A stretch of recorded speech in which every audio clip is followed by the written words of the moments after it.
Thank you. Thanks so much. Thank you very much. Thanks for inviting us. Sure.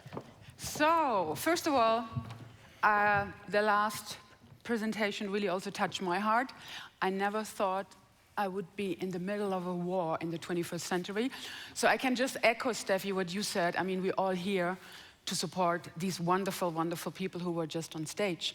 But we have another topic, and I'm really grateful for you, Steffi, and also for Hannah, to be with me here today on a very early, I think it's early, Saturday, and welcome you all to the Facts Republic, or when you little smile in your face, the digital desert, Germany. So, yeah, I see your smile, this is all good. Perfect, so this is something, I'm really worried about. We are in the third decade of the century. And this is a good joke at the dinner table when, we sit with people and, they talk about the business domain is not being digitized as much as they should be. And guess what? What did we all learn from COVID? The public sector neither. So it's a good joke, but I think we have to stop joking about this, because not being digitized, not being leading edge, this is going to hurt us. This is going to hurt, the social wealth. This is going to hurt us, in terms of economy. So, and that's the reason, why we're sitting up here, to talk a little bit about this, of course, but also what it has to do with sustainability. Because we are, as I said, facing a new decade right now. And yeah, I don't know how you feel about this digital decade. I'm a little bit worried about Germany. That's in fact, Angie, my first question to you. But first of all, I really want to say thank you for having invited me to sit with you here on stage. It's pretty exciting and inspiring. So Angie, what hides behind the term digital decade for you? So it's the 2020s, right? All know that. Sometimes we feel we are not there when we look at the, the digital transformation in the companies. If you look at digitization and what technology can bring, it can bring a new way to market. It can bring new supply chain management. It can bring, a different way how we work with each other. And I think it has to be on top of every leader's agenda in the country, and not only in the country, I think also in Europe. And I think, Hannah, the sense of urgency is roughly known. It's time now really to, if you haven't done that, to pilot, to test, to learn, to iterate, and also, of course, then to scale. I think that's super important. And maybe the digital decade, it also was inspired. I was inspired by, yes, guess what? The EU. The EU Commission launched the digital decade, for Europe. And they have very ambitious goals. They want 90% of the companies to use AI or cloud technology. They want to have double as many unicorns as there were before, and 75% of the small and medium businesses should have digital structures and digital processes in their company. So this is all great, right? You write this on a piece of paper and then you say, okay, that's all fine, but how are we going to get there? So this was the inspiration, I guess, with 20 other, you, myself, and 20 other maker and shakers, to look in the machine rooms, to look in the machine room of Germany and see, where we are. Are we as bad as we are said or called that we are? And I think it's really key learnings that we had there, and a very, very interesting key learning was sustainability. Digitization and sustainability goes hand in hand. Because it's really amazing that, at least what we heard, and you can probably confirm that, till 2030, due to the use of digital tools, we could cut the CO2 emission into half. And I think this is really a fundamental change we could do if we all do this. And it's really a topic that is very close to your heart. You built an amazing, amazing company. You're going to hear about this. She told me before, I can't call it a startup anymore because they're not a startup. They're not sleeping on the mattress in the office anymore. But it's called Right. I work with you on a couple of occasions. I'm amazed, but let's all be amazed. So tell us a little bit, what are you doing? Why do you think you are so successful? And what inspired you to build this company, not startup? Thank you very much. Yeah, it was time to leave the mattress in the office and start a real life again, actually. A huge milestone for a founder. So I'm co-founder and managing director of Right. We are a climate tech located in Frankfurt, and we calculate the climate impact of companies, of real estate objects, of financial portfolios, of sovereign bonds, plain and simple in a degree Celsius figure, so that everyone can understand where do I stand with my company in terms of the 1.5 degree goal of the Paris Climate Agreement. And we were founded back then because we realized that companies and also the capital markets, they really need transparency on whether their climate strategies are in line with the trajectory of the 1.5 degree target of the Paris Climate Agreement. Are you sufficiently engaged in this topic to make sure you're closing the gap to the 1.5 degree goal? What's your climate impact? What do you do in order to reduce it to 1.5? And it became actually clear very quickly, this has to be a digital company. To solve this, we need to build software.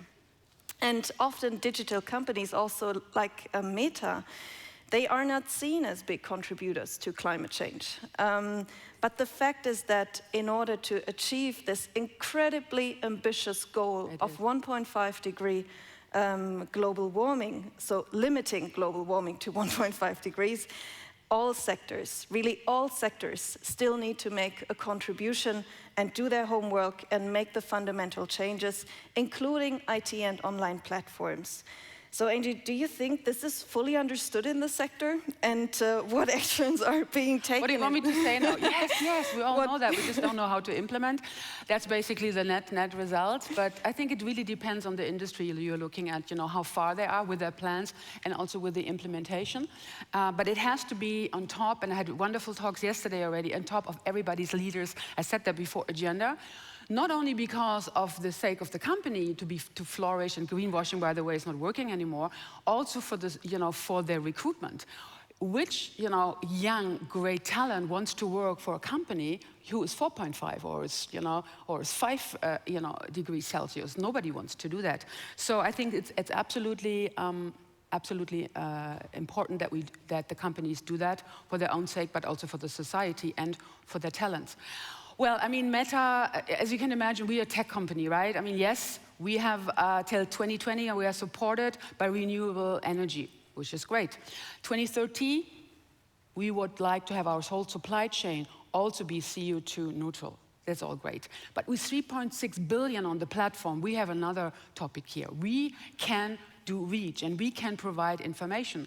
And we did the Climate Science Center. It has currently 5 million followers, and 250,000 people go there every single day to look for reliable information on climate. And that's very, very important. Also, the Climate Misinformation Center we have, because there's so much, and you probably can support that topic. There's so many misinformation out there, and we just launched a grant program. We incentivize people to find the right NGOs, to find the right information, and to fight also misinformation on the platform. It's scary that we have to, yeah. Yes. But you're absolutely right, yeah. So that's something currently we are doing. And also for the research companies, for NGOs, we provide data which are really reliable, so they can basically base their strategy. So data is, and we're going to talk about this a little bit later, absolutely a super important topic. But first of all, another question. We have a lot of great companies here, maybe also some corporates. And the corporates that I experience very much, they need help. So really, they need help to, to implement, but also to plan and to understand, Hannah, where are they in the process? So how can companies like you really help them to become more sustainable and to measure this? Yeah. So I think it would be really important to think about the attitude towards startups and young companies. What established companies should see is that entrepreneurship creates an ecosystem of innovation for the established economy to flourish and to support a healthy economy. And I think this is not so much seen in Germany here. If you see this true economic value creation that happens in the startup space and in the entrepreneurship space, then it becomes very clear that startups are not a gimmick. They're not an afterthought or some kind of luxury that we can take care of and that we can support when times are good. It's actually something that creates innovation as a service for the existing economy and thereby has a highly relevant role in what we do when we go in a transition. And just think about what potential could have been unlocked if the COVID relief funds to large companies had been tied to cooperation with young companies and startups. And also, of course, if they had been tied to sustainability progress and goals. Neither happened. And we're seeing now the old economy doubling down on what we know will no longer work. And that's really a problem. On the part of companies, I think, bureaucratic challenges should be reduced.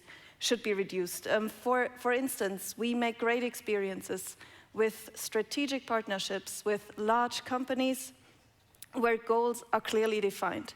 However, the process isn't. So the goals are defined, the process is agile, the next step is always determined by the output of the last step, and this provides us room to maneuver, and this means for small and young companies that they can actually survive in these conditions of large companies are not shut out through very time and money-consuming tender processes. So with that, Angie, you said it, the climate transformation of the economy can, of course, only be achieved through radical change, through radical digital transition, and it can only be achieved through this new form of collaboration between old and new. And I think the only candidate who fits this job position of connecting the both and to make this happen is digitization. So we really need this new digital decade in all sectors. From your exchanges with all the various authors having contributed to this book and also your own experience, are there certain cross-sector experiences that you have and some takeaways from this collaboration? Yes, thank you, and bear with me, guys. Normally, you know, it's always 3 things you want to convey. I want to give you 6 things that I learned out of this book and doing this book and, you know, with amazing people. The first one, yes, sustainability, absolutely. Digitization drives sustainability is an absolute critical factor. But secondly, also people. At the end of the day, guys, it's all about people. We need to take the people with us. Many people in Germany feel left behind when you talk about digitization, digital transformation. It's getting them out of the comfort zone, and it's the leaders who really need to take them with them and make them part of the plot. The third piece of knowledge that I got out of the book and working with these wonderful people in there is interdisciplinary, cross-group collaboration. We cannot do this alone. Really, the different departments need to work very, very closely, and they need to also be prepared for change. It's going to change, and it's going to hurt us at some point. You know, we're getting out of the comfort zone, as I said. And the fourth one, which I really love from Katrin Suder, she said, reading, writing, computing, and data. That's really the new digital literacy. That's what we need to work with our kids on and really be very, very vocal about. The fifth is sitting here at Meta. That's something that's a little bit tricky. Data. We shouldn't lock data away. We should make data responsibly accessible for research, for doing good stuff, you know, for really being leading edge in terms of on the innovation side of the house. And last but not least, why we do all of that? Yes, we do all of that because we want to have a thriving economy. We want to have social wealth. We want to also have an inclusive society. And I think the whole topic of really people and inclusivity, and of course, what is your target group? It was my 6th learning. Never lose your target group out of sight. So, but we talked about my learnings. Let's talk about your essay. What were the key findings and what did you write about, Hannah? Why did you think it was meaningful? So I wrote about something that is connected to a question that we are frequently asked. So we're pretty often asked whether our methodology, so calculating the degree Celsius figure of a company, how reliable is this metric? How reliable is this information? When there is so much uncertainty in the emission data, which is necessary for that calculation. And that question is absolutely legitimate, but we should not say, okay, just because the emission data is still so uncertain, we should not go on with transferring this into a piece of information that can really accelerate processes, that can really activate people to engage in this decarbonization. So you would not believe how many companies still have relevant information on energy efficiency, emission intensity, stored in paper binders, sitting somewhere in a shelf. That's what we still experience a lot. And data is often incomplete, it's inconsistent, it's out of date and scattered in various corners of the company. Yes, that's absolutely right. However, steering towards 1.5-degree alignment of a company is only possible if all departments and all people and functions know what their role is and what function they need to play, and how their decisions affect the overall goals. Just like we do in finance, actually. Every team has a budget. Each team has a clear goal, and they can track their spending, they can track their earnings, and everything by a centralized, digitized system. That's exactly what we also need for emission data in order to understand how do you affect the overall goal of 1.5-degree alignment.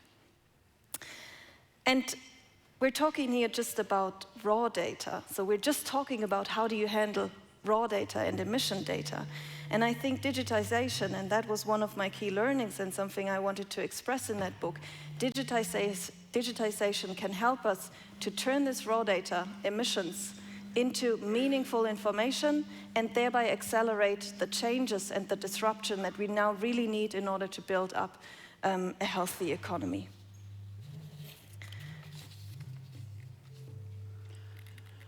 I think, Angie, it's a nice kind of, hey, get off stage, guys, you talk too long. So we wanted to do an espresso shot for you on a Saturday morning here. We want to, first of all, to talk about digitization. We want to talk about sustainability. And I just want to make a call out to all of you. I think it's all on us, you know, to drive digitization, to drive digital transformation. We basically produce and we design the tools. It's not the technology, it's all about people, right? We design the tools and we have to make sure the tools do the right thing for us as an economy, but also for us, you know, as a society. What I learned in the book, hey, if you go in the machine rooms of big companies, of small companies, of startups, we are better than we project ourselves to the outside. I think we have in our toolbox all the tools to become really a leader in that space, probably not in the next 24 months, but long term. But we need to be very courageous. We need to put our past behind us. We need really to step up to ensure that the 2020s are really a great and amazing digital decade for Germany and Europe. Thanks for your attention, and also thanks, Hannah, for the wonderful talk here. Thank you so much. Thank you very much.